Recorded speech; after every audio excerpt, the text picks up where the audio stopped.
ಎಲ್ಲರಿಗೂ ರಾಗ ಆರ್ಟ್ಸ್ ದಸರಾ ಕಥೆಗಳಿಗೆ ಸ್ವಾಗತ.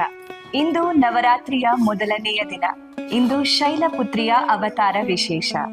ದಕ್ಷ ಪ್ರಜಾಪತಿಯ ಮಗಳು ಸತೀದೇವಿ ತಂದೆಯ ಇಷ್ಟದ ವಿರುದ್ಧವಾಗಿ ಶಿವನನ್ನ ಪ್ರೀತಿಸಿ ಮದುವೆಯಾಗ್ತಾಳೆ.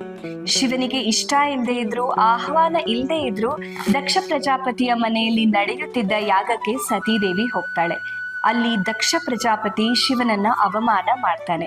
ಅದರಿಂದಾದ ದುಃಖದಿಂದ ಸತೀದೇವಿ ಅಗ್ನಿಕುಂಡಕ್ಕೆ ಹಾರಿ ಪ್ರಾಣತ್ಯಾಗವನ್ನ ಮಾಡ್ತಾಳೆ. ಈ ವಿಷಯ ತಿಳಿದು ಶಿವ ನೊಂದು ತಪಸ್ಸಿಗೆ ಕೂತ್ರೆ ಈ ಸಮಯದ ದುರುಪಯೋಗವನ್ನ ಪಡಿಸ್ಕೊಳ್ಳೋಕೆ ತಾರಕಾಸುರ ಅನ್ನೋ ರಾಕ್ಷಸ ಬ್ರಹ್ಮನಿಂದ ತಾನು ಹತ್ಯೆಯಾದ್ರೆ ಶಿವನ ಮಗನಿಂದಲೇ ಹತ್ಯೆ ಆಗಬೇಕು ಅನ್ನೋ ವರವನ್ನ ಪಡಿತಾನೆ. ಇದರಿಂದಾಗಿ ತಾರಕಾಸುರನ ಅಟ್ಟಹಾಸ ದೇವಲೋಕದಲ್ಲಿ ಹೆಚ್ಚಾಗತ್ತೆ. ದೇವತೆಗಳಿಗೆ ತೊಂದರೆಯಾಗ್ತಾ ಇರುತ್ತೆ. ಒಂದು ಕಡೆ ಸತೀದೇವಿ ಮತ್ತೆ ಹುಟ್ಟಿ ಬರಬೇಕು ಅಂತ ಎಲ್ಲಾ ದೇವತೆಗಳು ಪ್ರಾರ್ಥನೆ ಮಾಡ್ತಾ ಇದ್ರೆ, ಇನ್ನೊಂದು ಕಡೆ ಪರ್ವತರಾಜ ತಮಗೆ ಮಗು ಬೇಕು ಅಂತ ದೇವಿ ಪ್ರಾರ್ಥನೆಯನ್ನ ಮಾಡ್ತಾ ಇರ್ತಾನೆ. ಆಗ ಹುಟ್ಟಿದ್ದೇ ಸತೀದೇವಿ. ಪರ್ವತರಾಜನ ಮಗಳಾಗಿ ಪಾರ್ವತಿ ಹುಟ್ಟುತ್ತಾಳೆ. ಅವಳೇ ಶೈಲಪುತ್ರಿ ಪಾರ್ವತಿ.